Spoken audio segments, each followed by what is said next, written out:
troisième de nos conférences de Carême autour du fil conducteur quel évangile pour aujourd'hui et pour demain. On a eu la joie d'entendre Frédéric Rognon pour la première conférence et puis ensuite Denis Muller. Et aujourd'hui, c'est Anne Faisandier qui nous fait le plaisir de partager avec nous ce temps d'échange, ce temps aussi d'apport qui est à la fois le fruit de son expérience pastorale depuis maintenant quelques années, 25 ans je crois, ça fait 25 ans de ministère pour Anne dans notre église, en différents lieux, mais des lieux qui sont toujours des lieux de plein centre urbain de grandes villes, puisque Anne, pour te présenter en quelques mots, je peux dire que tu as été donc pasteur à Montpellier, à Lyon, rive gauche. C'est pourquoi il y a pas mal de gens qui te connaissent non seulement sur Lyon, mais aussi du coup sur Marseille, où tu exerces maintenant ton ministère depuis 7 ans. Dans le cadre de ton ministère, tu as répondu à différents appels, que ce soit des appels ponctuels, notamment, je me rappelle, tu as été modératrice du Synode national il y a quelques années, mais aussi à des appels plus de fond, et notamment en étant membre de la coordination formation et évangélisation de notre Église. Dans ce cadre-là également, tu as été missionné pour réfléchir avec une petite équipe sur la demande du Conseil national, missionné pour réfléchir aux changements et aux transformations à venir dans notre Église. Et à ce titre-là, et au titre aussi de ton expérience, tu es évidemment quelqu'un de particulièrement bien placé pour porter un regard sur l'actualité de notre Église, ce qu'elle devient, ce qu'elle est devenue et ce qu'elle est appelée à devenir. Et puis à la question du témoignage qui te tient fort à cœur. Voilà, alors je vous propose de commencer sans tarder en te laissant la parole. On te donne grosso modo 45 minutes d'intervention et puis après ton intervention, eh bien, on essaiera de collecter les questions et c'est Nadine qui vous expliquera le modus operandi pour poser vos questions. Voilà. En tout cas, encore merci beaucoup Anne d'être avec nous et bienvenue à chacun pour cette heure d'échange. J'espère que ça fonctionne, voilà, et qu'il n'y aura pas de problème. Alors, je vous remercie de m'avoir invité. Ça m'a donné l'occasion de phosphorer. Quand l'invitation avait été lancée, c'était pour l'année dernière, c'était pour le carême de l'année dernière, et c'était à l'occasion de la sortie d'un livre qui est paru aux éditions Olivetan juste avant le confinement. Donc, il fait partie de ces choses qui sont tombées dans le néant du confinement. C'est un livre, enfin parce qu'il est toujours disponible, qui a été écrit à deux voix dans un dialogue avec le pasteur Pierre-Jean Ruff. Et le pari était un regard sur le ministère pastoral de deux générations différentes. Voilà, puisqu'on a à peu près 40 ans d'écart.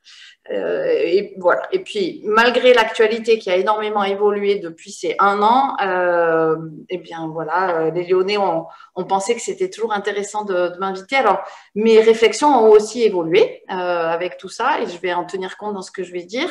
Et je veux dire aussi que ces réflexions, c'est moi qui parle aujourd'hui, mais elles se sont nourries en chemin de réflexions avec beaucoup de gens différents, dont les Lyonnais, puisque effectivement, j'ai eu un bon bout de mon ministère à Lyon rive gauche et que ça a été toute une aventure qui est encore très présente dans mon cœur et dans ma mémoire et qui nourrit encore mon ministère ici à Marseille. Et une personne en particulier qui est quand même Olivier, mon mari, parce que comme j'ai déjà dit une fois ou l'autre, chez nous c'est synode tous les jours à la maison, c'est-à-dire que ces questions-là, on les partage beaucoup.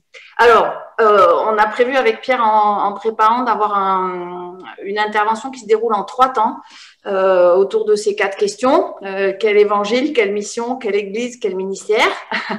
qui vont être d'ailleurs quelle mission pour quelle église et pour quel ministère, le sujet un peu des synodes de 2022, je crois, à 2025. Donc, c'est une question qui va venir dans notre église. On a choisi d'articuler l'intervention en 3 temps. Un petit retour en arrière pour voir d'où on vient, un petit arrêt sur image pour voir où on en est aujourd'hui, et puis un plus grand regard vers ce qui serait peut-être possible dans l'avenir et vers quoi on a envie de rêver. Et entre chaque intervention, une petite pause pour que vous puissiez éventuellement poser des questions, réagir. Et si j'ai bien compris, c'est Nadine qui va recueillir vos questions par écrit sur le chat et qui sera chargée de les synthétiser et de les poser. Voilà. Alors, je me lance donc dans mon propos. La première partie, le regard en arrière. Je m'excuse pour ceux qui auraient déjà participé au forum des attestants sur le thème de la communion, parce que cette partie-là reprend en partie des choses que j'ai dites à ce moment-là, mais parce que l'histoire de notre Église n'a pas changé depuis. Donc, ça fera une piqûre de rappel. J'ai choisi de faire ce regard en arrière parce que beaucoup de gens m'ont dit, en fait, c'est très éclairant pour comprendre où on en est aujourd'hui. Donc, cette première partie, je l'ai appelée d'une église de paroissiens à une église de témoins, parce que c'est un peu le chemin qu'on a parcouru dans ces dernières dizaines d'années. Et j'ai aussi choisi de mettre voilà, cette photo un peu humoristique qui vient du chemin des Huguenots. Vous savez, c'est le chemin du, comment on appelle ça? J'allais dire de l'Exode, mais c'est pas l'Exode. Le chemin du refuge, en fait, qui va vers les pays du refuge des protestants qui quittaient la France pour aller dans les pays du nord de l'Europe. Et voilà, quelque part sur ce chemin, vous avez ce double panneau, chemin des protestants et cimetière des Huguenots. Et pour moi, c'était une manière d'entrer en matière pour parler de l'histoire de notre Église, parce que nous sommes une Église historique. Et l'histoire de notre Église, c'est celle d'une communauté qui a été assez refermée sur elle-même, voire même endogame, c'est-à-dire que les protestants se mariaient entre eux pendant plusieurs siècles. C'est une Église qui a du coup une très forte identité de minorité, parce que voilà, on s'est construit serrés les uns contre les autres aussi pour résister. Et au fur et à mesure du temps, cette identité de résistant, elle s'est aussi un peu transformée dans une identité de méritant. On n'est pas nombreux, on est une minorité, mais quand même, on pense qu'on est un peu les meilleurs. Et cette petite communauté très soudée, elle a une place assez reconnue finalement, en tout cas proportionnellement à ce qu'on représente, assez reconnue dans la société. On est reconnu comme des gens militants, intégrés, qui souvent soulèvent des questions qui ont un intérêt pour l'ensemble de la société. Je pense aux questions sur la laïcité, mais aussi dans le domaine du social, dans le domaine de la place des femmes, etc. Voilà. Je vous fais pas tout l'historique. Ce qui est sûr, c'est que ce modèle-là historique d'où on vient, en fait, c'est un modèle qui est en crise. Parce qu'il n'a pas échappé à une crise beaucoup plus globale ou à des crises beaucoup plus globales qui ont traversé la société française et en particulier crise de l'autorité et de la transmission qui se sont étalées sur bien des années. Alors aujourd'hui, toutes ces crises, elles nous donnent une société qui est traversée par différentes tendances que je vais très très rapidement. C'est vraiment je brosse un tableau à très gros traits. En résumant ici des travaux qui ont été faits par beaucoup de gens très savants et beaucoup plus que moi. Moi, je fais que les nommer, mais qui disent un peu dans quel monde on vit aujourd'hui. D'abord, aujourd'hui, on est dans une société qui est une société que je vais qualifier de mondialisée et de liquide, c'est-à-dire une société dans laquelle tout est fluctuant tout le temps. Et ça rend très difficile pour chacun d'entre nous un positionnement quel qu'il soit, mais aussi une projection dans l'avenir et même la tenue des engagements. Je pense que cette dimension-là, on l'a vue de manière décuplée depuis un an, où on a tous bien compris que notre vie pouvait basculer d'un instant à l'autre. et on l'avait peut-être un peu oublié. Mais moi, je me souviens aussi de réflexions, justement, quand j'étais à Lyon, d'une famille qui, par exemple, un jour m'avait dit, tu sais, nous, on reste en moyenne 3 ans dans les villes où on habite. Donc, on ne peut pas mettre 3 ans à se faire des amis dans la paroisse, en fait, parce que 3 ans, c'est la durée totale de notre vie sur place. Après, on va repartir. Et donc ça, évidemment, c'est quand même une évolution majeure par rapport à la société dans laquelle s'est développé historiquement notre protestantisme, qui était plutôt une société dans laquelle on était sur des temps très très longs. Depuis 1 an, nous avons dû apprendre à penser l'Église au jour le jour, et on sait tous combien c'est difficile. Je ne suis pas du tout persuadée que c'est vers là qu'il faille qu'on y aille, mais en tout cas, il nous faut prendre en compte des temps et un fonctionnement de la société qui nous dépasse. Voilà, c'est le temps dans lequel on vit. Une des conséquences de ça, c'est que les logiques d'appartenance collective qui étaient les nôtres, pendant très longtemps, se sont complètement rebattus, voire ont assez peu d'intérêt. Aujourd'hui, on est plutôt une société d'individus que de groupes, même si un individu va pouvoir se rattacher éventuellement en même temps à plusieurs courants d'appartenance. Mais si je prends par exemple la question de la foi et mon ministère, je vois que dans les familles, il est très très rare que toute la famille se rattache, j'ai envie de dire comme un seul homme ou d'un seul bloc au protestantisme. Très souvent, il y a une personne ou 2 personnes dans la famille qui sont croyantes, pas toujours de la même confession chrétienne d'ailleurs. Voilà, et ça c'est juste un exemple de montrer combien nos logiques d'appartenance ont bougé. Ensuite, on est rentré dans une société qui fonctionne avec des logiques horizontales. Et en particulier avec un système de réseau. Et ça a au moins 2 faces différentes. La première face, c'est que quand il arrive quelque chose, on va chercher des solutions plutôt avec ses pairs que dans son héritage historique. On va se mettre ensemble, on va réfléchir et on va essayer d'inventer quelque chose. Je donne par exemple l'exemple de l'éducation des enfants. Moi, j'entends beaucoup de parents qui disent nous, on veut pas transmettre trop de choses à nos enfants parce qu'on veut les laisser libres. Voilà, et donc il faudrait que les enfants aient la science infuse pour découvrir avec leur père peut-être quelque chose qui pourrait les amener vers la foi, si je prends cet exemple-là. Mais c'est aussi la façon dont on travaille dans beaucoup de domaines. Hein. Ces réseaux, c'est des réseaux d'entraide, c'est des systèmes de collaboration qui sont démultipliés. Et donc, c'est aussi quelque chose de très efficace, ce fonctionnement en réseau. Le problème du fonctionnement en réseau, et c'est l'autre face de la pièce, c'est qu'on a le risque aussi de penser en rond en restant entre soi. Et ce fonctionnement de pensée en rond, il va augmenter les fractures entre les différents cercles. Vous avez quelqu'un qui a écrit un livre sur la société française en la qualifiant d'une société d'archipel, c'est-à-dire des îles posées les unes à côté des autres, mais pas forcément reliées entre elles. Et c'est aussi ce que produit ce fonctionnement horizontal et en réseau. Et notre Église n'est pas à l'abri de ces fonctionnements-là. C'est-à-dire qu'on risque toujours de penser avec des gens avec lesquels on est d'accord et qui pensent la même chose que nous, et à terme, de ne plus comprendre ceux qui pensent différemment. Tous ces éléments-là, ils ont amené depuis déjà un bon moment notre Église à se poser des questions et à commencer à changer.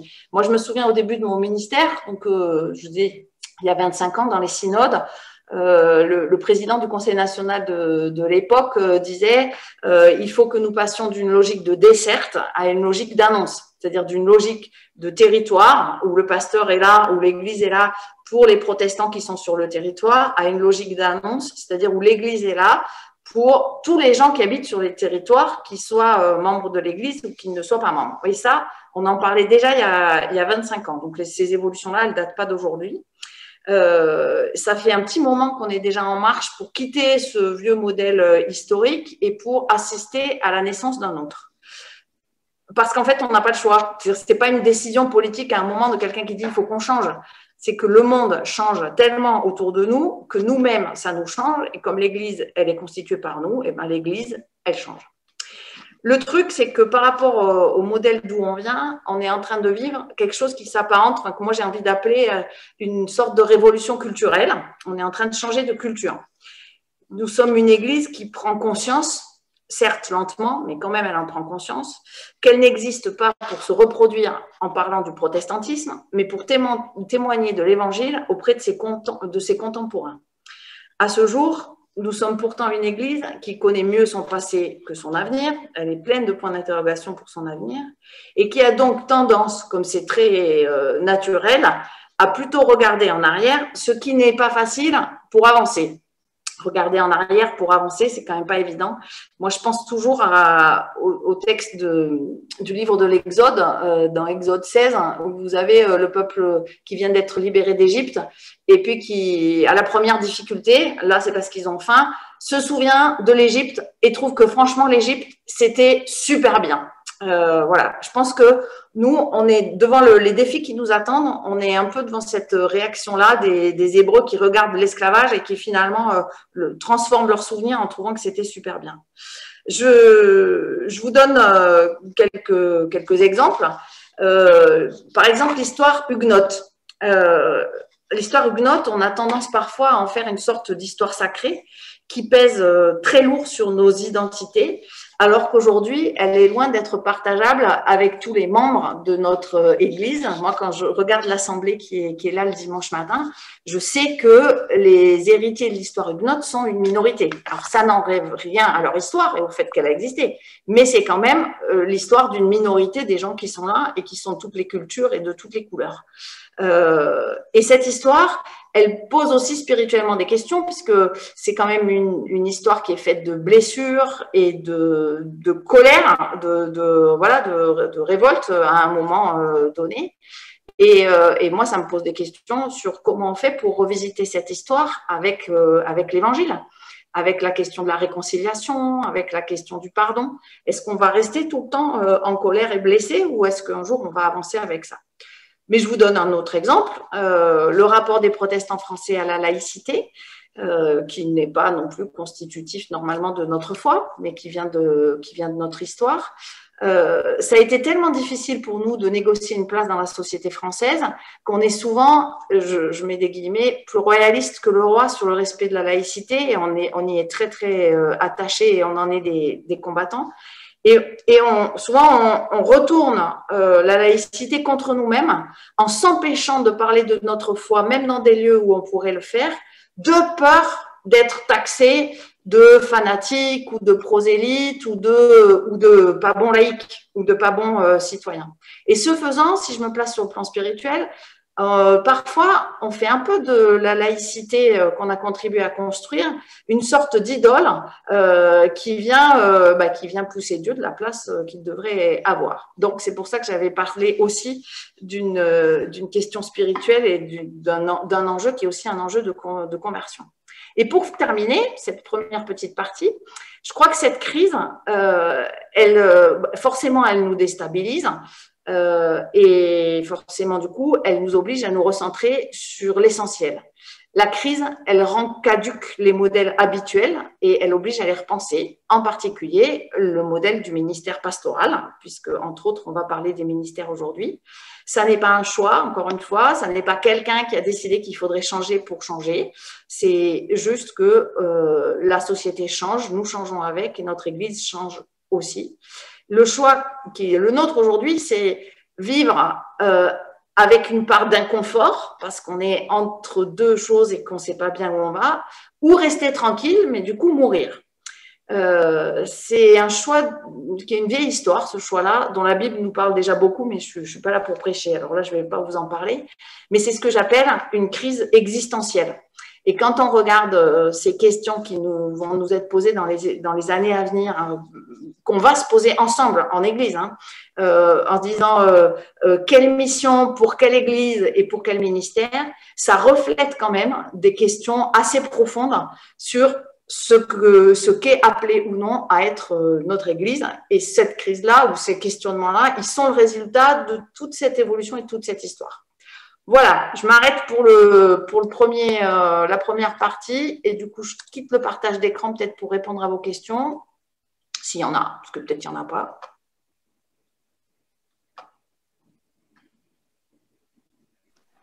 Donc l'idée pour poser des questions, c'est que vous les posiez en utilisant l'onglet discussion en bas, le chat.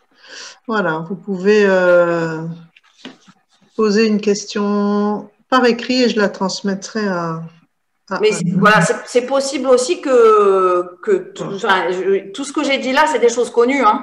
Je les ai juste synthétisées pour qu'on les ait tous en tête pour la suite. C'est possible aussi que vous n'ayez pas de questions. Moi, je ne veux pas vous obliger à poser des questions sur ce sujet-là. Hein. En tout cas, pour le moment, il n'y a pas de questions. Bon, alors, c'est à vous de décider ce qu'on fait, si on continue ou si… Bon, je pense qu'on peut continuer. Et je vous invite à poser vos questions peut-être au fil de l'eau. Il n'y a que moi qui les reçois, donc ça ne viendra pas polluer. Ah, une première. Être devant les défis qui nous attendent, n'est-ce pas un manque de foi ou de vision ou un manque de connaissance de Dieu? Alors, je ne sais pas si je vais répondre à cette question maintenant, parce que je vais beaucoup en parler après. Voilà. D'où l'intérêt peut-être d'avancer pour éviter des… Pierre, t'en penses quoi? On avance? Oui, poursuis. Hein, on poursuit. Bon, alors, hop, je repartage du coup mon écran. Hop. Alors, ça, c'était là où on en était. J'essaye de passer à la diapo d'après. Voilà la diapo d'après. Encore un petit dessin humoristique. Moi, j'aime bien l'humour parce que je trouve que voilà, ça évite qu'on se prenne au sérieux. C'est un petit dessin que vous avez sûrement vu circuler au moment du confinement, où on voit donc le diable et Dieu regarder le monde, et le diable qui dit, avec la Covid-19, moi j'ai réussi à fermer toutes les églises, et Dieu qui lui répond, au contraire, j'en ai ouvert une dans chaque maison. Et le titre que j'ai choisi pour cette deuxième partie, un peu d'arrêt sur image de où on en est, c'est il n'est jamais facile de traverser une apocalypse. Donc, c'est un mot fort, une apocalypse. Je sais que certains vont peut-être en être choqués. C'est aussi un clin d'œil pour les Lyonnais, parce que c'est avec les Lyonnais que j'ai osé ouvrir ce livre. Et puis, de fil en aiguille, on y a passé plus de 2 ans à lire le livre de l'Apocalypse. Et ça a été une révélation au sens premier du terme.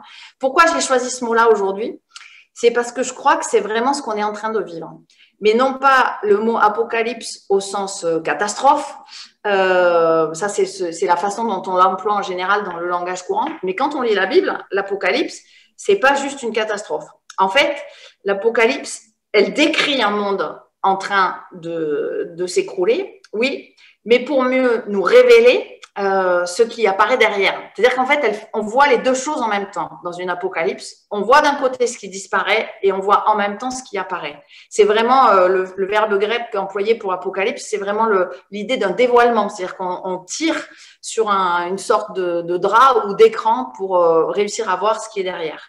Et je pense que c'est ce qu'on est en train de vivre et que la difficulté qui était un peu dans la question qui a été posée, c'est de choisir avec quel regard on regarde ce qui se passe. Et est-ce qu'on le regarde sous l'angle de la catastrophe qui nous tétanise, ou est-ce qu'on le regarde sous l'angle de la foi, en cherchant volontairement les signes d'un monde qui est en train d'émerger? En fait, l'apocalypse, elle ne nie rien des difficultés qu'on est en train de vivre. Elle ne cherche même pas à les atténuer. Au contraire, elle nous les met sous le nez, comme pour éviter qu'on soit dans le déni. Et en même temps, elle affirme la présence de Dieu et la possibilité d'un monde nouveau qui soit construit selon justement les principes de Dieu. Alors, qu'est-ce qu'on voit quand on regarde aujourd'hui notre Église? Là, je ne parle pas que de mon angle de pasteur de paroisse à Marseille. J'essaye d'avoir un angle un petit peu plus large, effectivement nourri, surtout par maintenant les 8 années d'engagement auprès de la coordination nationale. Donc, une équipe qui travaille justement sur la question du témoignage et de la formation dans notre Église.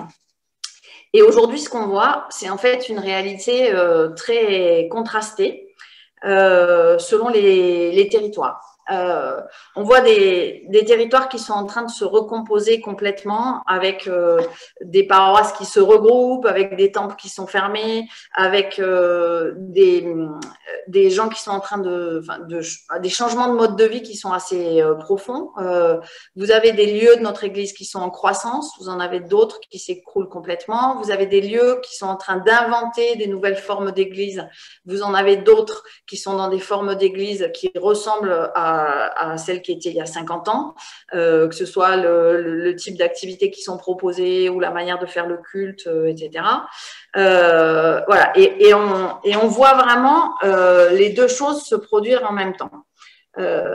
Et finalement, on voit que les églises, et en fait, ce changement de monde, ces regroupements qui sont souvent faits pour gérer la pénurie, qui n'est pas d'abord une pénurie de pasteurs. On dit souvent on manque de pasteurs. En fait, on ne manque pas d'abord de pasteurs. On manque d'abord de membres d'église dans certains endroits. Et il y a un moment où ça n'a plus de sens de maintenir un culte ou des activités dans une logique de territoire simplement pour 2 ou 3 personnes. Il faut réussir à penser autrement. Et c'est toujours douloureux parce qu'on a un deuil à faire et on est obligé de quitter un modèle, non pas parce qu'on ne l'aimait pas, mais parce qu'on ne peut plus et on est obligé de faire autrement. Donc ça c'est une partie de la vie de notre Église et on peut pas faire abstraction. Et c'est des histoires très différentes selon les territoires. Par exemple, ce qui se vit dans les Cévennes ressemble peut-être à ce qui se vit dans le Poitou protestant, mais ne va pas ressembler à ce qui se passe dans les campagnes, par exemple, du sud-ouest ou des Hauts-de-France. Donc, il faut avoir une analyse assez fine de ces évolutions. Ça bouge partout, mais c'est un peu compliqué de réussir à avoir un seul modèle qui émerge. Et ce qu'on voit, par contre, parallèlement à ça, c'est en particulier dans les villes, même si ce n'est pas dans toutes les villes, des églises qui grandissent, mais qui toutes grandissent, je mets des guillemets, par apport extérieur. Apport extérieur, c'est-à-dire pas des enfants de protestants huguenots. C'est ce que j'appelle apport extérieur. C'est soit des chrétiens qui viennent de d'autres églises, qui sont déjà convertis à Jésus-Christ, mais qui, pour x, y raison dans leur parcours, à un moment, se sentent à l'aise avec la manière dont nous, on prêche et on vit notre foi. On prêche l'évangile et on vit notre foi. Donc, des chrétiens qui viennent de d'autres confessions, ça peut être du monde catholique, du monde évangélique. Je connais moins d'orthodoxes qui ont fait le pas, mais c'est peut-être parce qu'en France, il y a moins d'orthodoxes.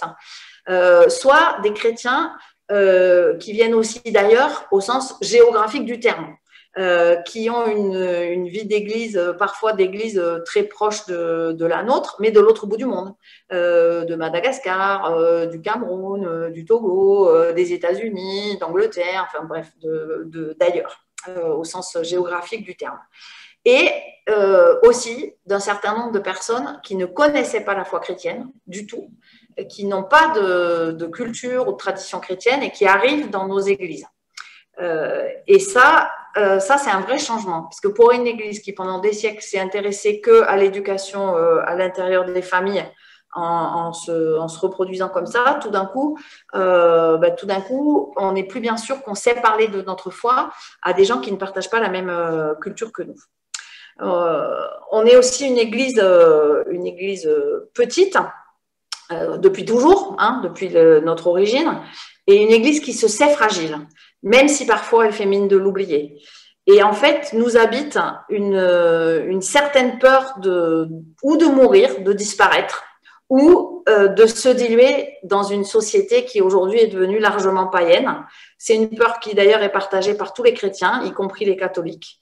Et donc, nous, on est, j'ai envie de dire, doublement minoritaire. On est minoritaire en tant que croyant dans une société très mélangée, plurielle et donc que j'appelle païenne.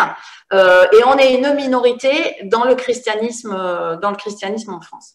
Et en fait, ça produit chez nous une sorte de conflit que je vais appeler existentiel, c'est-à-dire qu'il rigidifie des postures de principe assez massives qui vont créer du conflit parce que tout d'un coup, on va jouer sa vie sur quelque chose qui est peut-être pas central dans la foi chrétienne, mais qui est central par rapport à notre identité historique. Tous mes collègues connaissent ça où qu'ils soient, parce qu'on se raconte ça régulièrement dans les pastorales. Moi, je vous cite quelques réactions que j'ai entendues au long de mon ministère. Par exemple, on ne met pas de bougie sur la table de Sainte-Seine parce que ça fait catholique. Et comme on ne veut pas être catholique, alors on ne va pas mettre la bougie. Ou il faut absolument qu'il y ait un psaume du XVIe siècle dans le culte, hein, parce que si on ne met pas un psaume du XVIe siècle dans le culte, alors ça veut dire qu'on oublie notre histoire. Ou un truc du genre les cantiques projetés, ça fait évangélique. Vous voyez, ce genre de réaction qui en fait est pas sur le fond de notre foi ou de notre théologie, mais ça devient quelque chose de très important parce qu'en fait on a peur de perdre et on a peur d'oublier. Alors là, je me souviens plus quelle est la diapo d'après, mais je me dis ah ben voilà. Hop, voilà. Donc là, j'étais sur le premier conflit qui est le conflit existentiel. Je me disais bien qu'il y avait une diapo. Donc cette peur en fait de mourir. Ensuite, on est une église qui a toujours été théologiquement plurielle, et donc on l'est toujours. Une église qui aime débattre, qui est attachée à la liberté de chacun de pouvoir croire à sa façon. Croire à sa façon à condition qu'il accepte d'en parler avec les autres. Et ça, c'est quelque chose de très important pour nous. Et c'était possible. Ce dont on est en train de se rendre compte, c'est que c'était possible tant qu'on avait une culture commune. Cette fameuse culture huguenote dont j'ai parlé tout à l'heure, de ce que je vais qualifier de réformé français historique. Or, aujourd'hui, ce consensus culturel n'existe plus dans nos paroisses, y compris et même dans la façon dont on lit les Écritures, ou plutôt dont on ne les lit pas.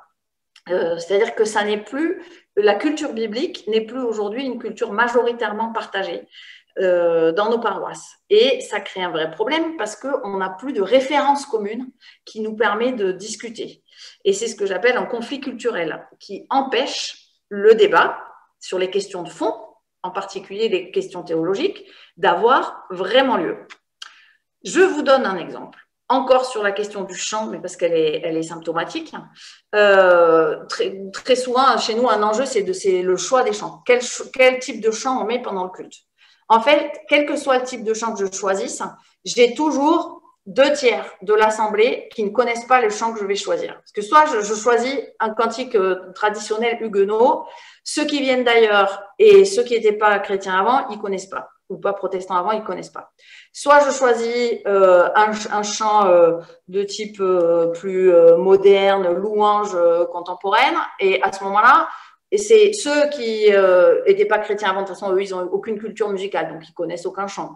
Ils ne le connaissent pas, mais les huguenots ne le connaissent pas non plus. Donc en fait, ça devient quasiment impossible de trouver quelque chose qui fait l'unanimité, sauf à accepter de se déplacer tous pour aller vers l'autre. Là, je vous cite la question du chant, mais moi, je vois arriver une autre question qui va être bien plus importante et qu'on commence à peine à un petit peu se poser. Ici à Marseille, moi, ça fait 1 an que je fais les cultes, alors au début complètement à distance, toute seule derrière mon écran comme cet après-midi avec vous, et puis après à moitié en présence, à moitié à distance, c'est-à-dire que j'ai plus de gens qui suivent le culte derrière leur écran que de ceux qui sont présents au culte. Et donc là, on va être aussi assez rapidement, parce que ça commence à émerger, dans 2 cultures différentes. La culture de la présence et la culture de la distance. Et qu'est-ce qu'on va faire de ça? Je ne sais pas, je ne suis pas capable encore de répondre, mais je vois bien que ça ne va pas faciliter nos discussions entre nous. Donc, c'est ce que j'ai appelé un exemple du conflit culturel. Et puis, dernier conflit qui me semble quand même important, mais qui est une donnée aujourd'hui de notre réalité d'église, c'est ce que j'ai appelé le conflit de temporalité. Je vous ai dit tout à l'heure qu'on était une église historique, c'est-à-dire qu'on aime le temps long. On va parler de la réforme, on va se référer à tout ce qui nous a précédé. On a un fonctionnement d'église qui est hérité de notre histoire et qu'on peut justifier grâce à son évolution dans le temps, avec une certaine manière de gérer la gouvernance et de construire le consensus. Donc voilà, notre institution ecclésiale, elle appartient à ce temps qui est un temps long. Et d'ailleurs, quand on voit le temps qu'il faut pour prendre une décision dans notre église, on voit bien que c'est un temps long. Je veux dire, entre le moment où on va poser une question, le moment où on va avoir une décision, il se passe obligatoirement plusieurs années, puisqu'il faut le mettre à l'ordre du jour des synodes, puis avoir 2 synodes, un régional, un national, puis peut-être avoir la décision à la fin.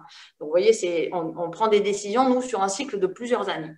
Et à côté de ça, on est tous, en tant qu'individus, pris dans un rapport au temps qui s'accélère et qui nous oblige à nous adapter quasiment en temps réel. On a des informations en temps réel, on doit faire des choix d'adaptation quasiment en temps réel. Et alors, depuis un an, c'est le summum sur le sujet. On ne sait même plus où on habite parce qu'on reçoit des ordres et des contre-ordres et on a à peine réussi à s'adapter à une situation qu'il faut en changer. Et je sais bien que c'est vrai pour tout le monde et pas que dans l'Église.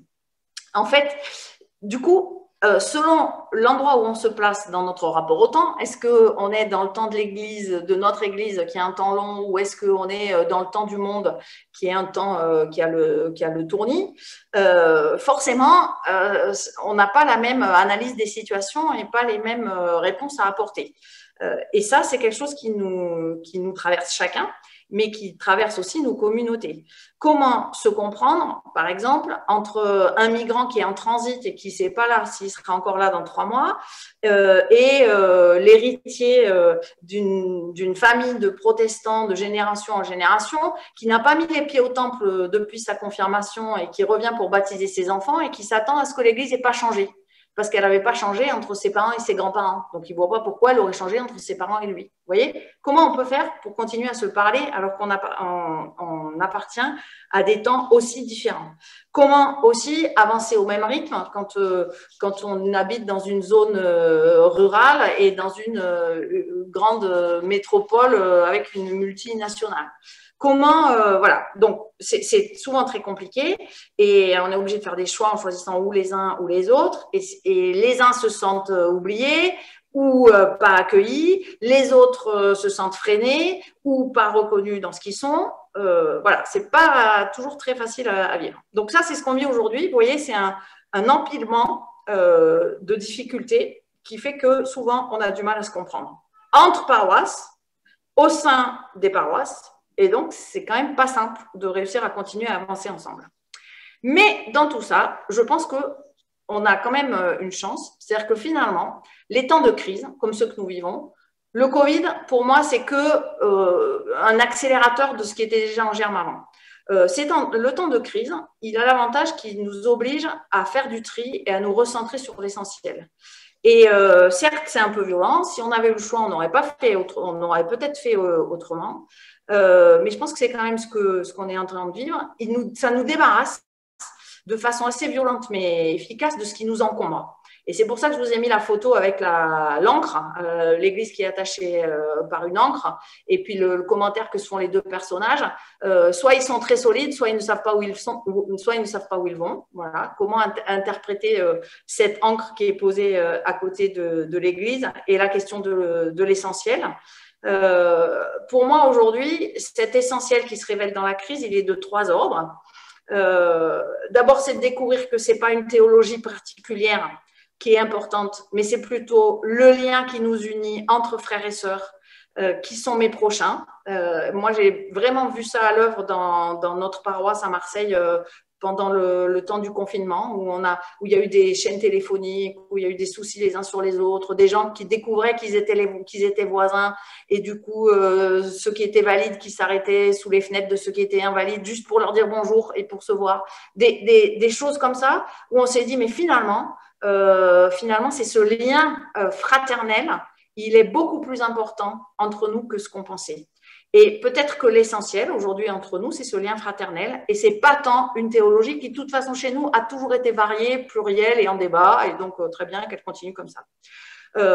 Deuxième essentiel pour moi révélé dans la crise, c'est que c'est pas tant, ce qui est important, c'est pas tant une culture ou une identité donnée qu'il nous faut transmettre, mais vraiment une foi, une bonne nouvelle à vivre et à partager, et que c'est cette bonne nouvelle qui fait de nous des frères et des sœurs. Quand on est privé des habitudes, finalement, ce qui revient, c'est les fondamentaux. On se ressent sur les fondamentaux, lire la Bible, prier ensemble et vivre entre frères et sœurs, entretenir ce fameux lien fraternel. Donc, c'est pour ça que j'ai dit, c'est pas une identité particulière, mais c'est vraiment une bonne nouvelle qu'on reçoit ensemble, qui nous arrive de l'extérieur et qui fait de nous une communauté. Et puis le dernier, c'est pas une institution à sauver, mais des contemporains à rejoindre. Il s'agit d'accueillir des demandes nouvelles, y compris dans des domaines dans lesquels on n'avait peut-être plus ou pas l'habitude de s'aventurer. Nous, ici, au centre-ville de Marseille, on vit une aventure sur le domaine de la diaconie qui était tout à fait improbable. Voilà. Mais je n'ai pas le temps de vous parler de ça maintenant, ce n'est pas le moment. Donc, voilà où on en est. D'un côté, des conflits qui s'empilent et qui rendent la situation quand même bien compliquée.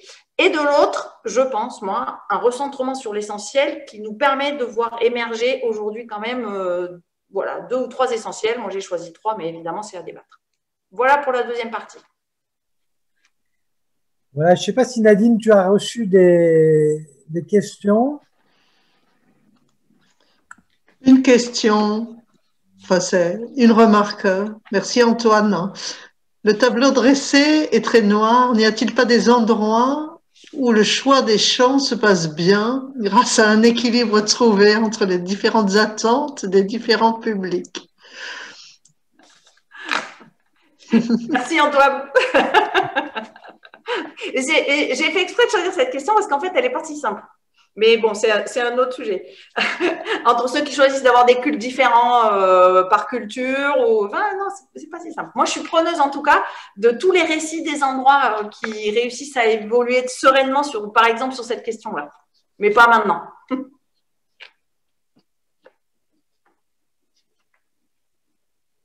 Sinon, il n'y a pas d'autres questions. Alors, je continue. Je vous assomme en fait. J'avais peur de vous assommer, mais je crois que c'est ce qui est en train de se passer. Bon, tant pis. On est dans le suspense. Pardon? On est dans le suspense, dans l'attente. Ah, dans l'attente de la suite. Alors, je me dépêche de continuer. Hop, hop.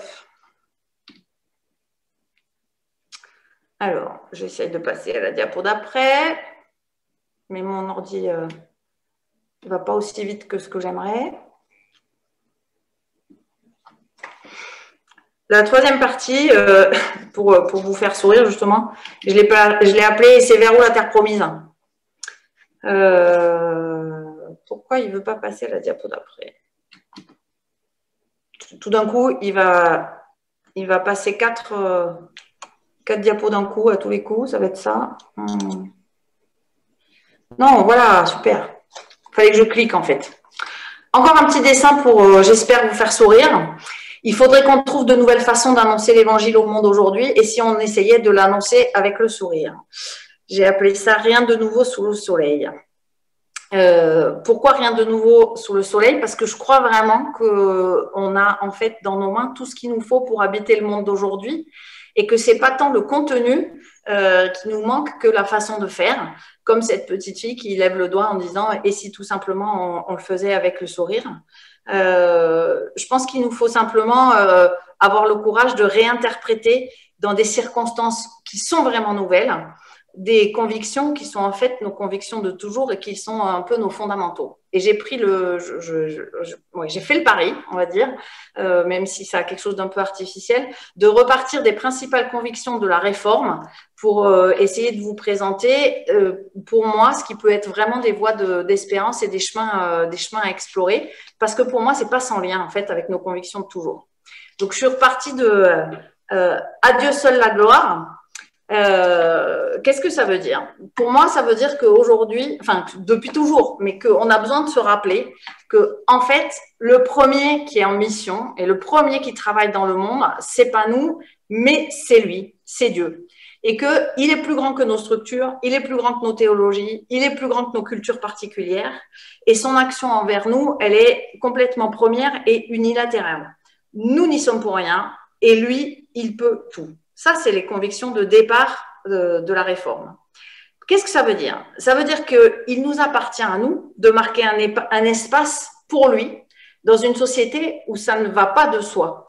Ce « Adieu seule la gloire », aujourd'hui, ne va pas, je ne sais pas s'il a été un jour, mais aujourd'hui, en tout cas, il ne va pas de soi. Et si ça n'est pas ceux qui croient dans ce Dieu qui marque aussi son territoire comme un point de repère et rappelle à la société, à ceux qui veulent bien l'entendre dans la société, que l'être humain a quelqu'un au-dessus de lui et qu'il n'est pas dans une toute-puissance illimitée, oui, c'est peut-être à nous de faire ça. Et cette toute-puissance de l'humain, elle s'exerce dans des tas de domaines de notre vie. Le domaine économique, où c'est l'argent qui est droit, mais sûrement pas Dieu. Le domaine relationnel, où on est sans cesse dans des logiques de concurrence, de performance, de non-droit à la fragilité. Le domaine écologique, etc., etc. Pour moi, redire aujourd'hui « à Dieu seul la gloire », c'est oser être une église qui ne s'occupe pas d'elle, mais des personnes qui la composent et de l'humanité tout entière. Une église qui ose prendre soin et qui ose aussi passer des paroles aux actes, c'est-à-dire vraiment transformer sa foi en action de libération, de joie, de paix, voilà, de manière très concrète, entre guillemets.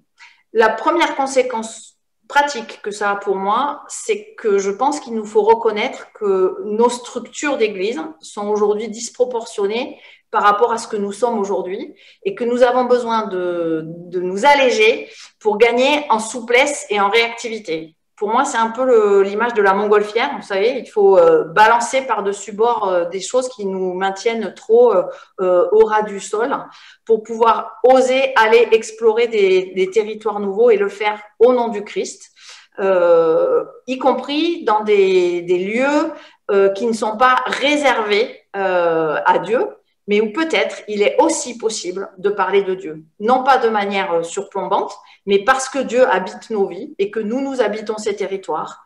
Ça peut être dans certains espaces de travail, ça peut être dans l'espace familial, ça peut être dans une façon d'habiter l'engagement politique, des tas de manières de vivre qui parfois questionnent en fait les autres et du coup peuvent amener à ouvrir un espace de témoignage possible. Et ça veut dire que nous, il faut qu'on ose dire que c'est à Dieu seul la gloire et qu'on ose nommer et le dire de manière intelligible à quoi nous nous référons en tant que chrétiens. C'est un peu le défi de sortir d'une pudeur qui, dans les faits, en fait, nie l'action et l'espace réservé à Dieu, parce qu'entre une foi qui ne se dit pas et une foi qui n'existe pas, de l'extérieur, il n'y a strictement aucune différence.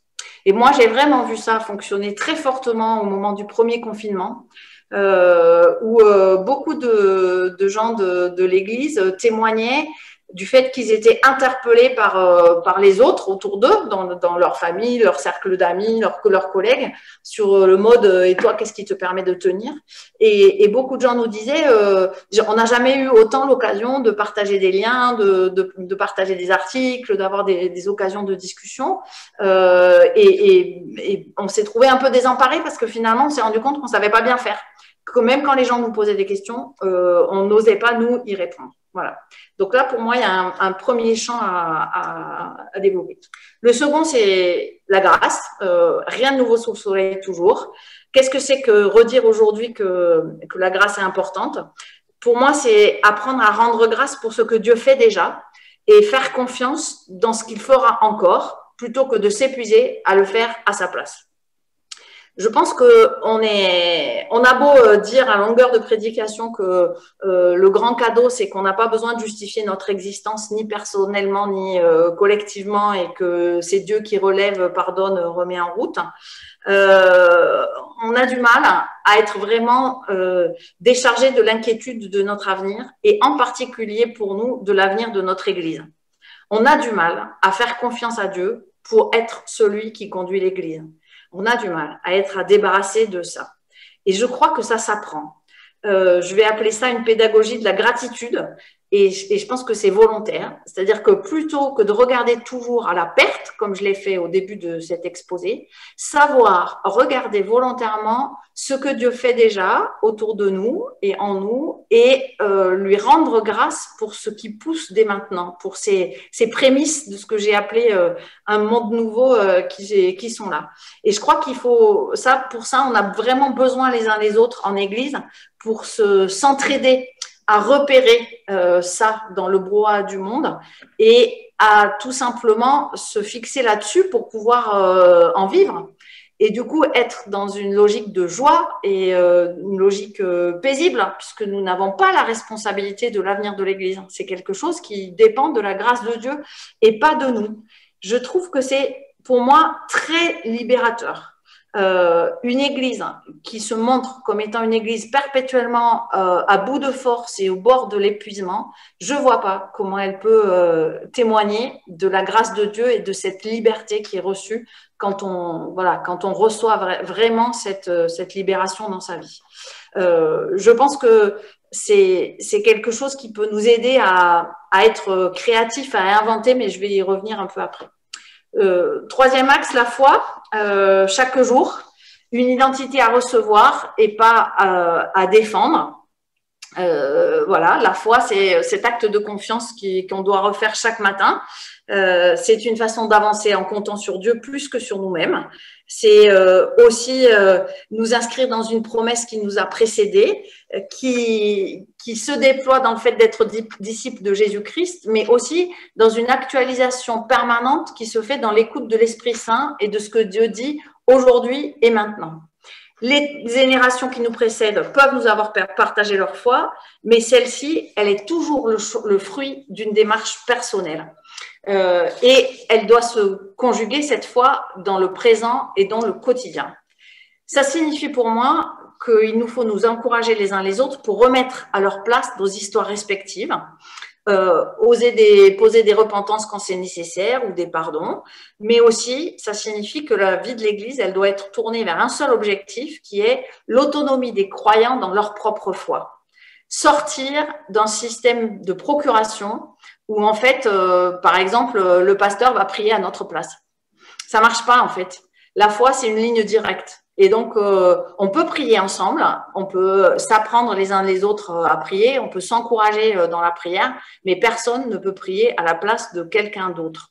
Mais c'est aussi, si je donne un autre exemple, savoir accueillir l'autre comme étant avant tout celui qui partage la même foi que moi, quelle que soit sa manière de la vivre et sa manière de la dire dans une théologie, parce qu'une théologie, c'est jamais qu'un discours. L'accueillir d'abord comme un disciple du même Christ et donc, du coup, considérer que sa différence, elle est pour moi une richesse et pas une menace. C'est pour moi un exemple de recevoir son identité de Jésus-Christ et pas de nos histoires respectives. Je continue.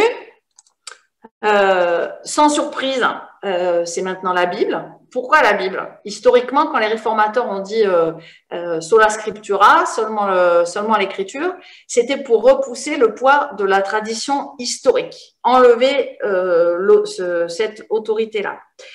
Aujourd'hui, ce que ça signifie pour moi, c'est que il faut qu'on ait le courage de remettre la lecture de la Bible au cœur de la vie de l'Église et qu'on ait le courage de la mettre en lien avec nos vies et nos questions, et de partager cette passion du texte, non pas comme un objet historique, mais comme j'ai envie de dire comme une manne, comme une nourriture existentielle qu'il faut aller chercher tous les matins.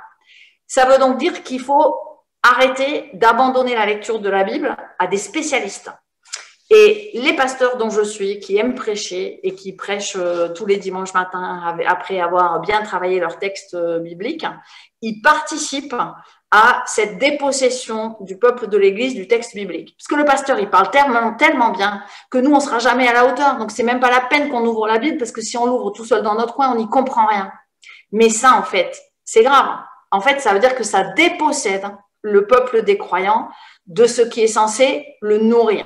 Et on a vraiment quelque chose à réinterroger très sérieusement pour pouvoir remettre au centre ce qui doit l'être.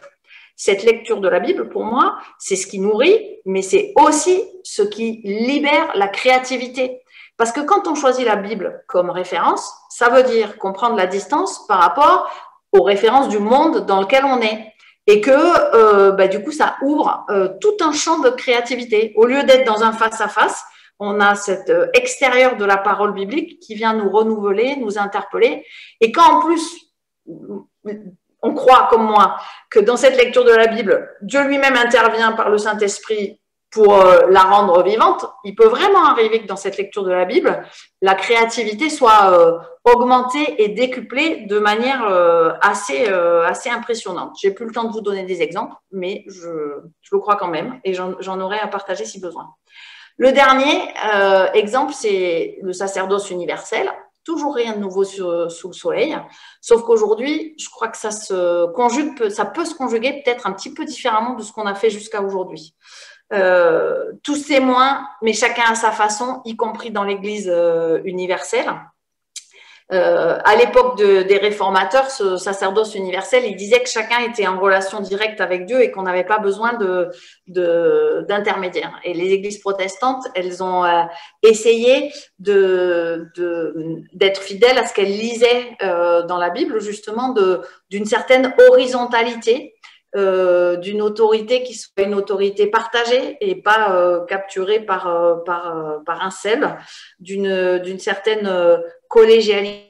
Moi, je dirais aujourd'hui d'une certaine complémentarité. Les disciples, ils sont tous différents. Et moi, je lis aussi les diverses églises chrétiennes comme cité des disciples. Et en fait, l'Église du Christ, elle est composée de tout ça. Parce on n'est pas tous bons partout de la même manière. Et c'est vrai au niveau individuel et c'est vrai au niveau collectif. Donc, on n'est pas en concurrence les uns avec les autres. On est en complémentarité les uns avec les autres. Et si une autre église sait mieux parler que la mienne à certains publics, mais je rends grâce à Dieu. L'important, c'est pas que les gens ils viennent chez moi, c'est que les gens ils s'approchent de Jésus-Christ. Vous voyez, c'est ce genre de déplacement ou de logique. Si je suis encore un peu plus concrète, parce que j'ai fait cet effort-là, même si là aussi, moi, je m'aventure en eau profonde, qu'est-ce que ça veut dire que pour moi de réhabiter autrement ce concept de sacerdoce universel? Je crois que d'abord, ça passe par le fait de déboulonner la statue du pasteur du 19e siècle. Vous savez, ce bonhomme seul avec sa robe pastorale noire et son rabat, sur qui tout repose, ou presque, le pasteur couteau suisse, qui doit savoir tout faire, que tout le monde regarde et qui induit des phénomènes complètement pourris, soit d'admiration, et du coup les gens deviennent dépendants du pasteur, mais ça les aide pas à devenir autonomes, soit des phénomènes de bouc émissaire, c'est-à-dire que quand il y a un problème quelque part, c'est forcément la faute du pasteur, et puis si on vire le pasteur, bah alors tout sera résolu. Ça se saurait si c'était si facile. Soit des phénomènes de paralysie, c'est-à-dire que si le pauvre pasteur qui fait ce qu'il peut, il n'arrive pas à résoudre le problème et donc il n'arrive pas à bouger, et bien en fait rien ne bouge. Moi, je pense que en face de cette statue-là qui pèse sur nous, il y a des logiques comme le travail d'équipe, même entre pasteurs. Et Dieu sait si c'est difficile. Mais aujourd'hui, on est formé des individus avec des personnalités, des théologies, une parole toujours individuelle et toujours forte. Et ça joue à l'encontre du travail d'équipe. C'est très difficile de travailler en équipe entre pasteurs parce que ça demande une certaine humilité et que tout notre système nous pousse à l'inverse de ça. Ça pousse à encourager la multiplicité des ministères, la mise en avant des complémentarités, donc que chaque ministère reconnaisse ses propres limites et marque ses propres limites et qu'il n'y en ait pas un qui essaye de tout occuper, à rentrer dans des logiques qui soient même encore plus loin que des logiques de collaboration, des logiques de coopération, c'est-à-dire qu'on ne se répartit pas les tâches, mais on invente ensemble et on fait confiance à une intelligence collective.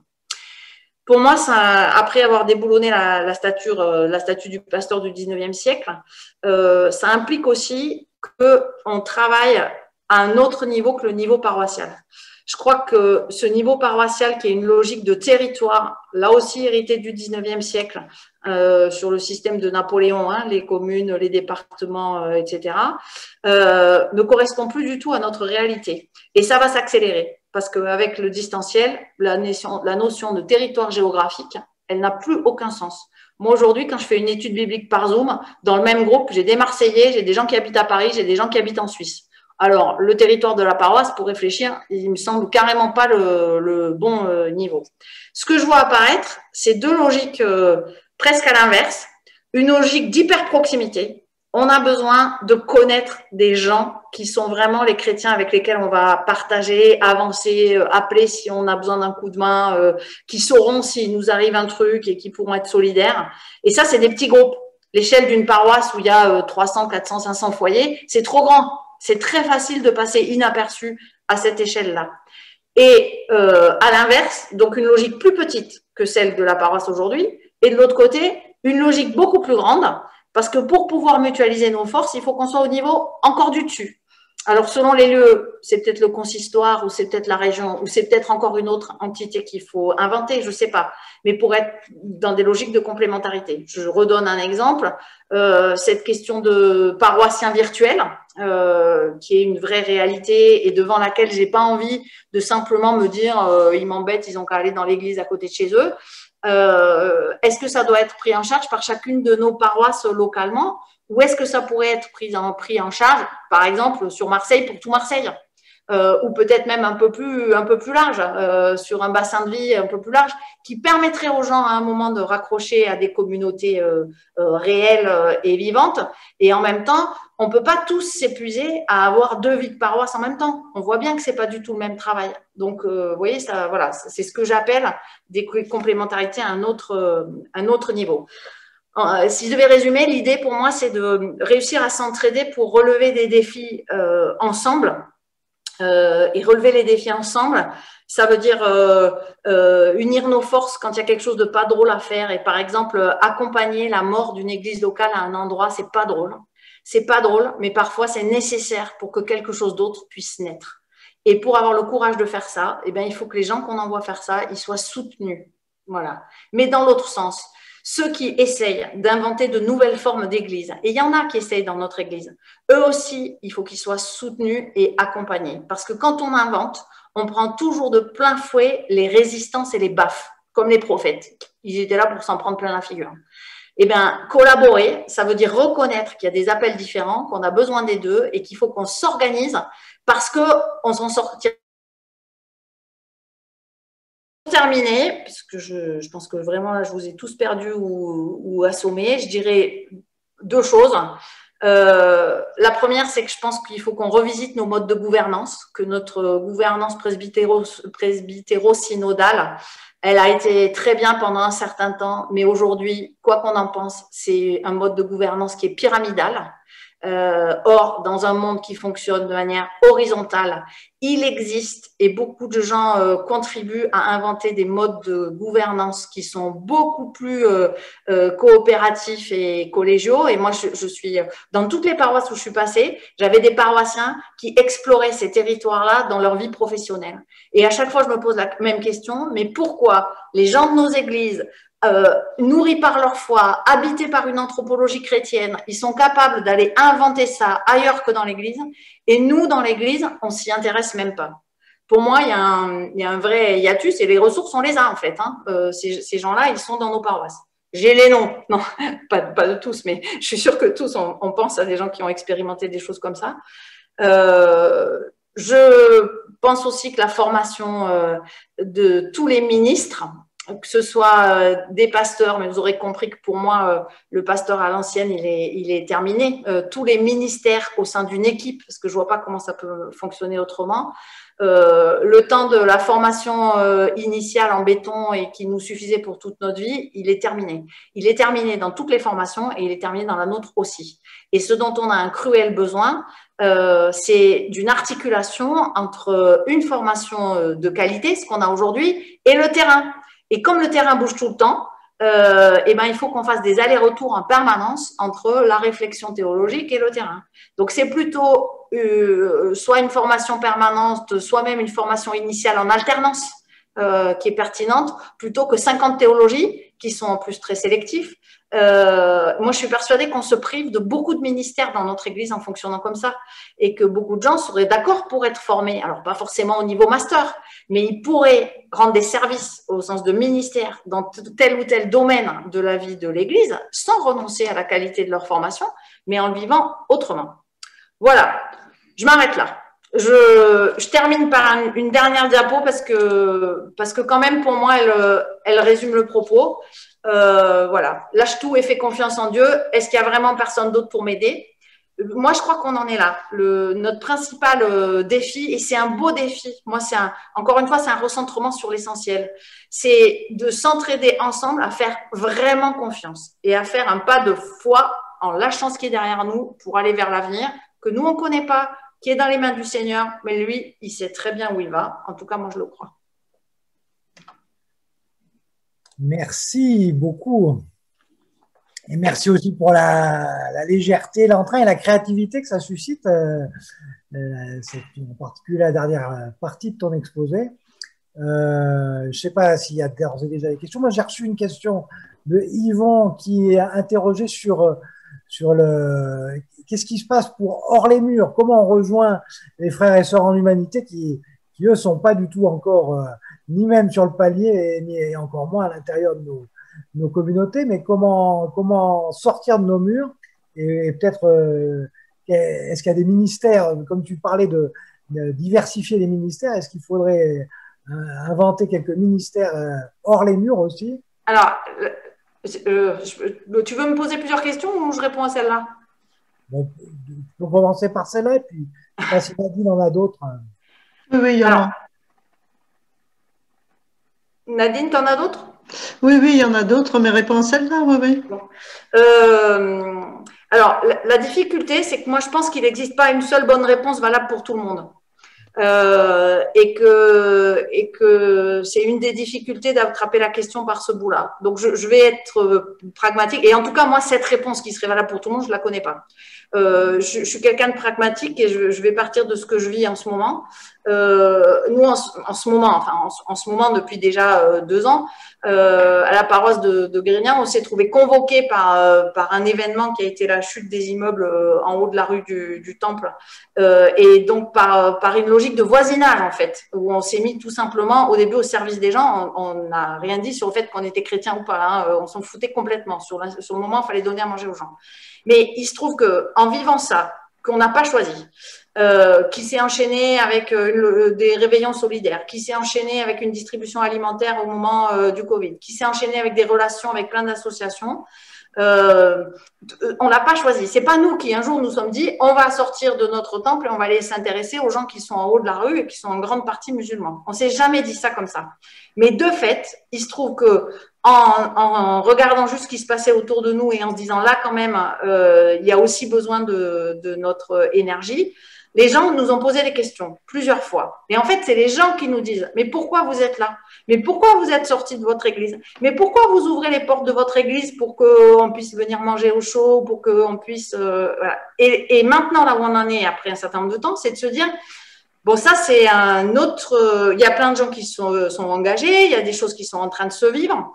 Mais comment on fait pour accompagner les gens de notre église qui se sont engagés là-dedans, qui sont confrontés à des questions totalement nouvelles pour nous sur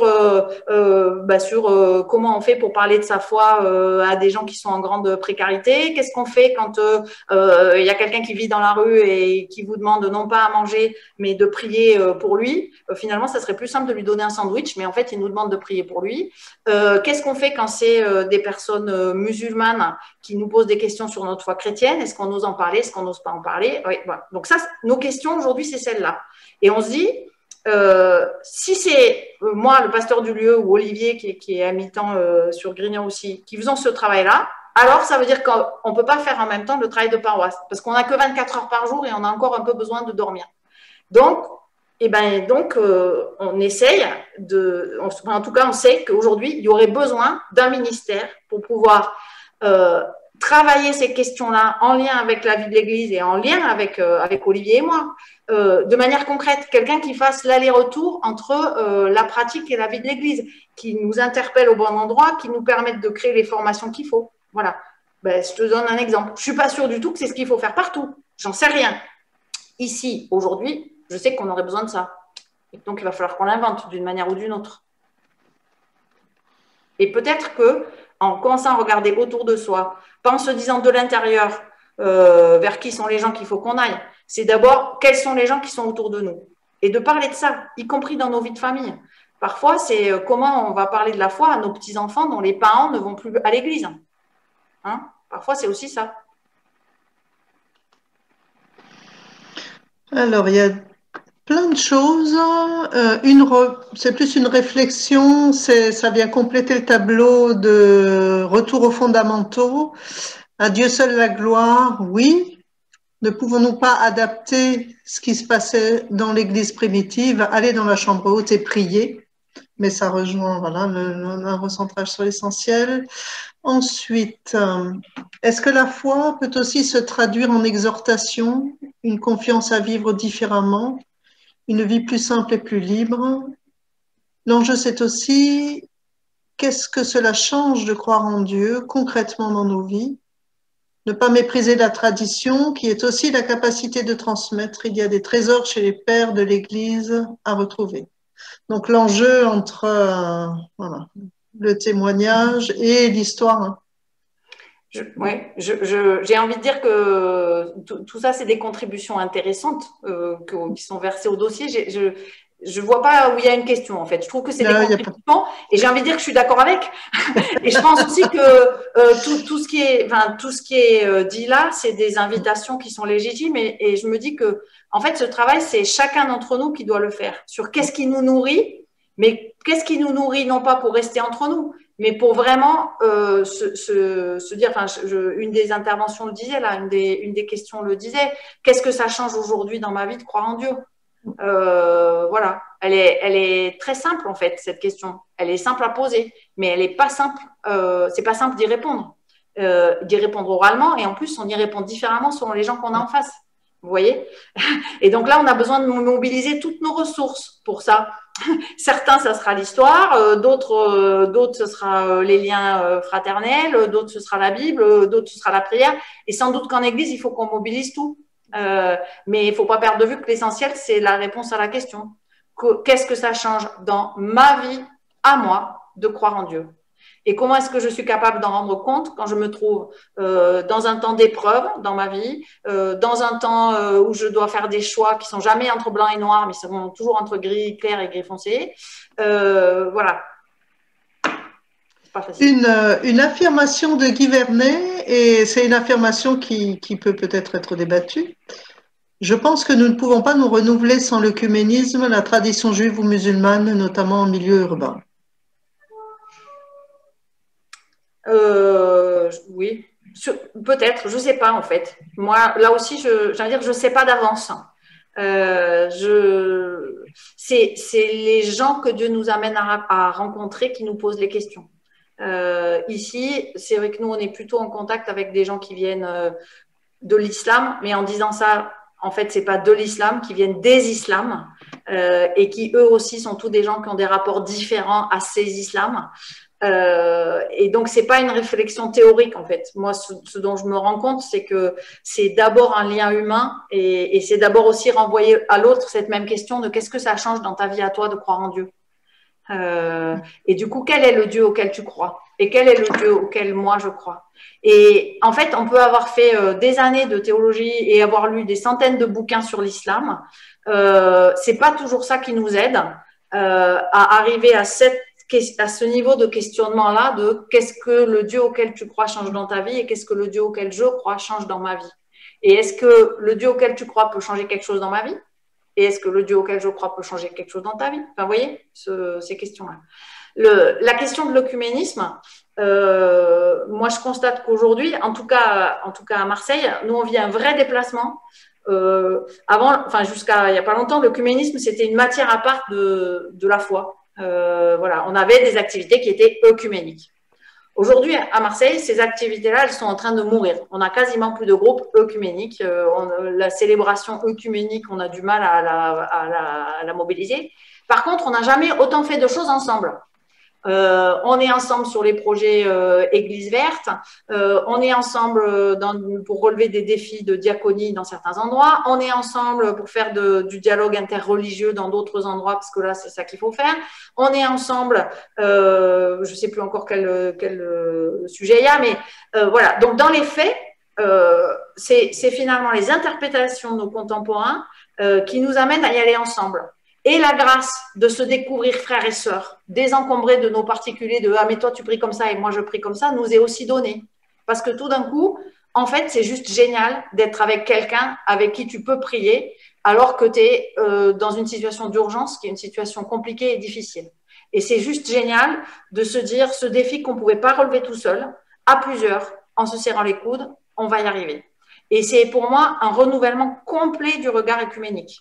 Mais on n'arrive pas d'abord en tant que protestant ou que catholique ou que orthodoxe. Là aussi, on change de regard. On se demande où est-ce que dans la ville où on est ou l'endroit où on est appelé. Et est-ce que là, on y va ensemble ou pas?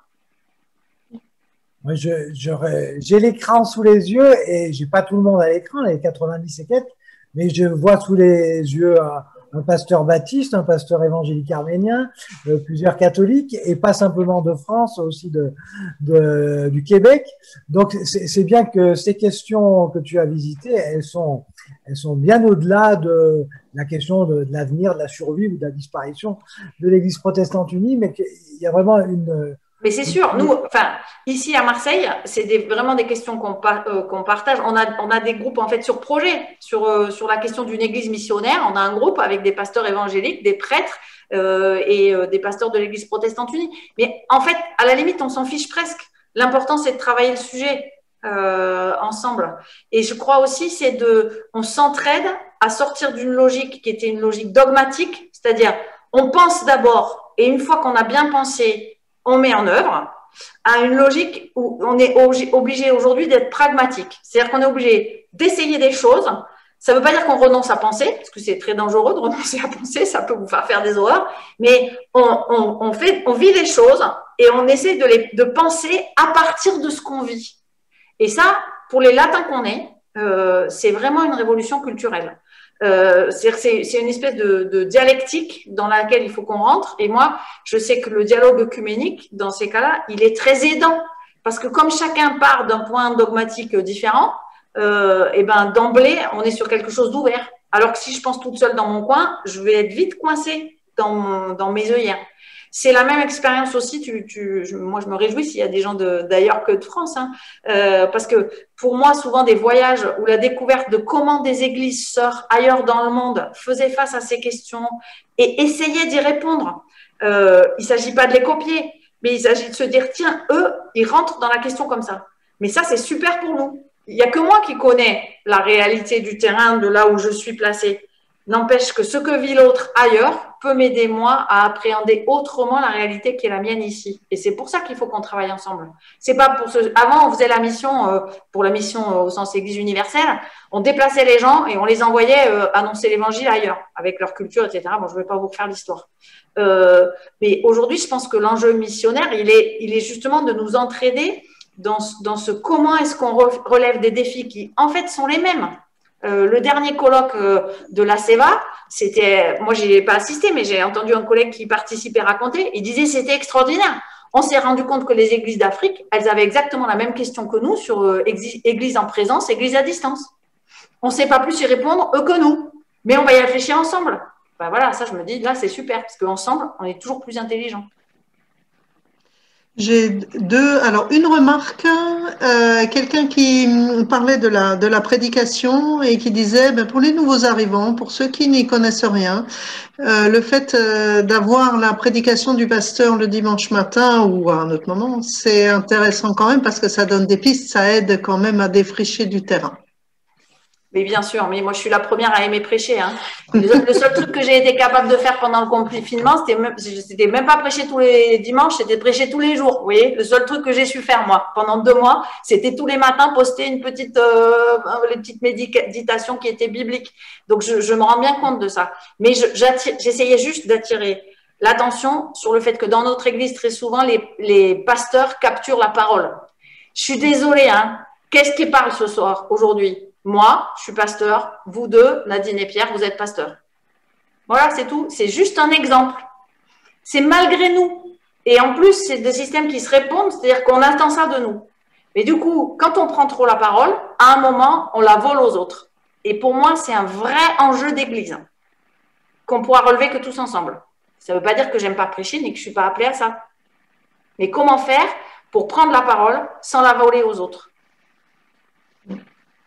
Alors, il y avait la question de laïcs pasteurs, on devrait confier des missions spirituelles aussi aux laïcs et pas seulement aux pasteurs, pas que cantonner les laïcs dans les tâches matérielles. Enfin, je peux vous assurer que ce soir, c'est un pasteur qui est aux manettes et qui fait le matériel, hein, et qui fait les clics pour Zoom. Donc voilà, mais c'est aussi une question.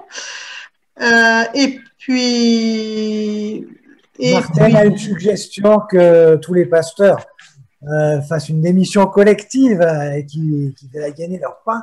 Ça serait une petite révolution qui remettrait tout le monde au service les uns des autres. Ouais, très bien. Mais pour moi, peut-être que ça nous obligerait tous ensemble, ça ou autre chose, à réfléchir à l'appel qui est chacun le nôtre. C'est-à-dire que aujourd'hui, c'est pas parce qu'on est pasteur qu'on est tous appelés à la même chose. On a des charismes différents, on a des appels différents. Et ça, c'est un truc avec lequel on a du mal dans notre Église, à pouvoir reconnaître ces différences d'appels et à se dire, lui, ça vraiment, on voit que là, il est fait pour ça, qu'il est dans son élément et qu'il rayonne quand il fait ça. Par contre, sur ça, il est mauvais.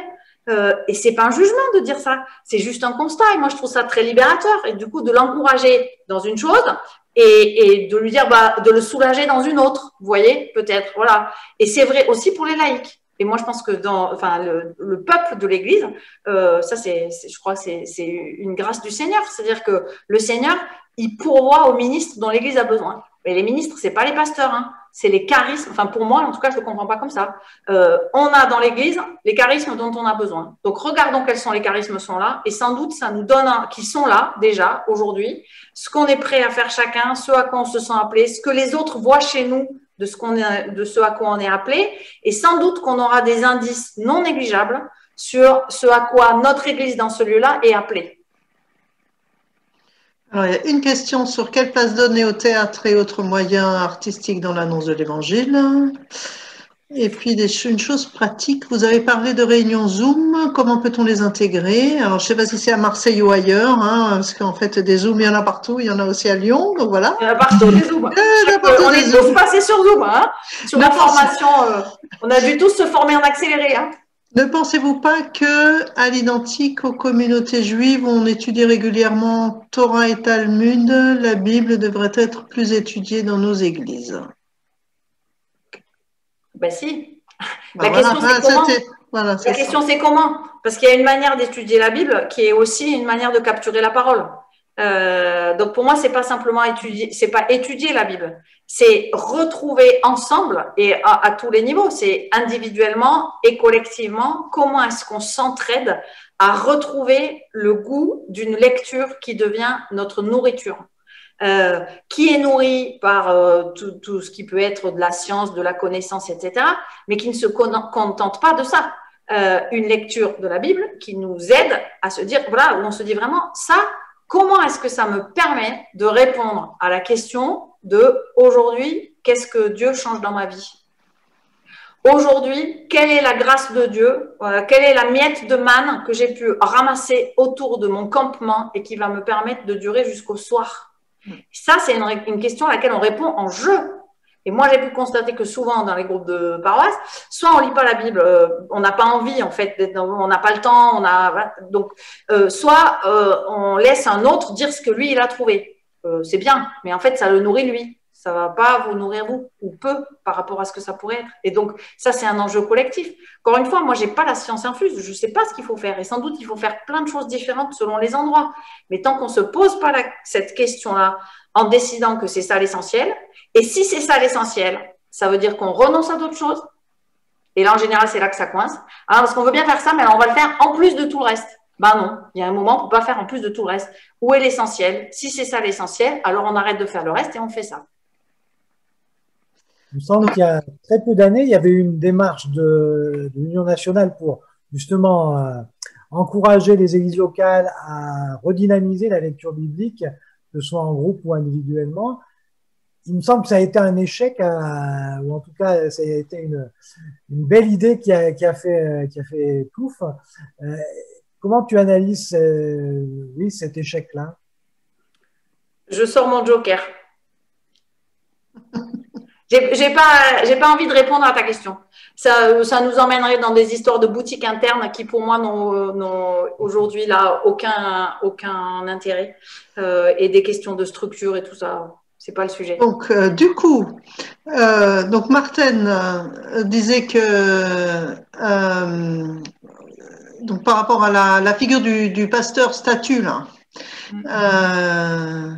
qui sont hérités, une image qui est héritée des articles organiques de Napoléon et du 19e, un électrochoc, ça pourrait être que, en fait, les pasteurs ne soient plus rémunérés par une organisation centrale, mais qu'ils bossent comme tout le monde et qu'ils se mettent au service de l'Église comme un baptisé parmi d'autres baptisés. Et il y a plein d'églises qui vivent comme ça d'ailleurs. Oui, ouais, on a des collègues qui sont comme ça. Voilà. Et puis, donc une question sur quoi agir pour rendre l'expression de la foi de la communauté plus attrayante afin de répondre aux besoins de fraîcheur, de spiritualité, de célébration joyeuse de nos contemporains. C'est une question de langage, une question d'expression et comment est-ce que on n'a pas l'impression je sais pas, quand on rentre dans un temple, se retrouver. La question, c'est qui les contemporains?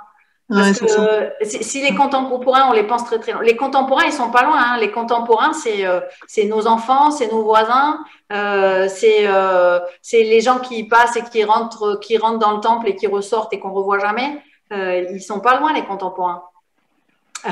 Et en fait, à part se mettre à leur écoute et après avoir le courage de temps en temps, pas seulement les écouter, mais les entendre. Et c'est difficile de les entendre parce que parfois, ce qu'on entend, ça nous dérange. Ça nous dérange à nous. Voilà. Je ne vais pas revenir sur l'exemple de la musique, mais quand même, c'est un marqueur culturel comme un autre. Mais le non-usage, en général, des images dans nos cultes, par exemple, c'est aussi un choix culturel, mais qui ne correspond pas à plein de gens. Vous voyez, aujourd'hui, j'ai parlé en mettant des images à côté. Mais quand je prêche, je le fais pas. Et on m'a pas appris à prêcher avec des images. Et pourtant, est-ce qu'il y a un certain nombre de gens pour qui ce serait pas important? Voilà. Moi, mes propres enfants, ils me disent une prédication, pas forcément de moi, c'est pas par rapport à leur mère, c'est de manière générale, une prédication en général, au bout de 4 minutes, on a décroché. Voilà. Donc, il y a aussi une affaire de génération. Bon, pas que, mais et moi je me dis, les contemporains, ils sont souvent pas si loin que ça. Et nous-mêmes, se dire, est-ce que nous, on a l'impression de vivre dans la joie quand on vit notre culte? Est-ce que c'est la joie qui ressort le plus du culte, tel que nous, on le vit? Et oui, pourquoi et non, pourquoi? Voilà. C'est parfois une bonne question. Et une question de Marion, du côté de chez Antoine. Donc, pas du tout une question de Pierre. L'Église, avec sa gouvernance actuelle, est-elle la mieux placée pour s'interroger sur son fonctionnement et faire des choix? Ce n'est pas une question de moi non plus. Ah, mais c'est une très bonne question. Merci Marion. Merci Marion de l'avoir posée.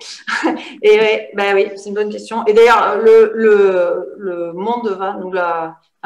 Non, il ne va pas nous la poser parce qu'il s'en fout en fait. Le monde, il s'en fout de l'avenir de l'Église. C'est ça la difficulté, c'est qu'il n'y a que nous que ça intéresse et c'est pour ça que c'est nous qui allons y réfléchir.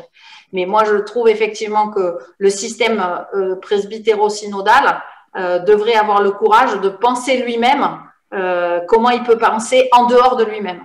Parce que sinon, on ne fait que de la reproduction. C'est comme nos conseils presbytéraux ou nos conseils à tous les niveaux, et je le dis avec beaucoup de bienveillance, je suis la première à faire ça. On fonctionne dans notre Église avec une tradition de cooptation.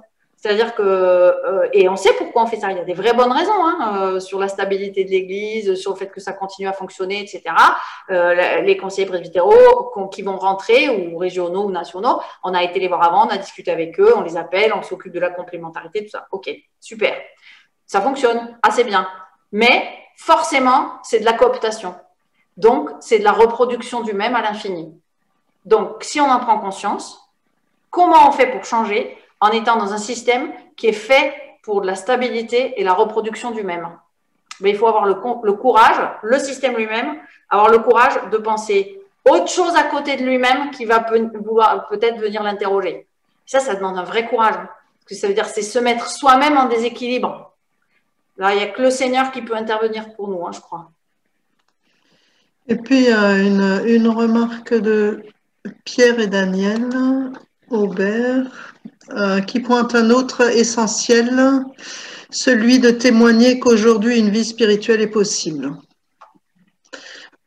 Parce qu'il y a, voilà, on constate une grande attente spirituelle, même parmi les gens qui nous entourent, alors du coup, nos proches. Et du coup, aussi une question, quel est l'apport propre de l'Église sur la spiritualité aujourd'hui? C'est vrai, toi, notre Église, qu'est-ce qu'elle apporte au monde sur le plan spirituel et sur le plan de... C'est une vraie question. Alors moi, je suis pas sûre que l'Église, en tant que telle, elle peut apporter quelque chose au monde. Je crois que c'est les chrétiens qui peuvent apporter quelque chose au monde. L'Église, elle est au service des chrétiens. Et les chrétiens, peut-être, ils peuvent être au service du monde. Et donc, ça veut dire aussi qu'elle renonce à cette place de premier plan et d'avoir l'orgueil de penser qu'elle peut partager quelque chose. Ah, oula. Ah oui, alors, pardon, oui, j'arrête qu'on puisse partager l'écran à plusieurs. C'est une fonctionnalité. Pardon. Du coup, je ne sais plus où j'en suis. Bon, voilà. C'est que ça ne devait pas être si important que ça.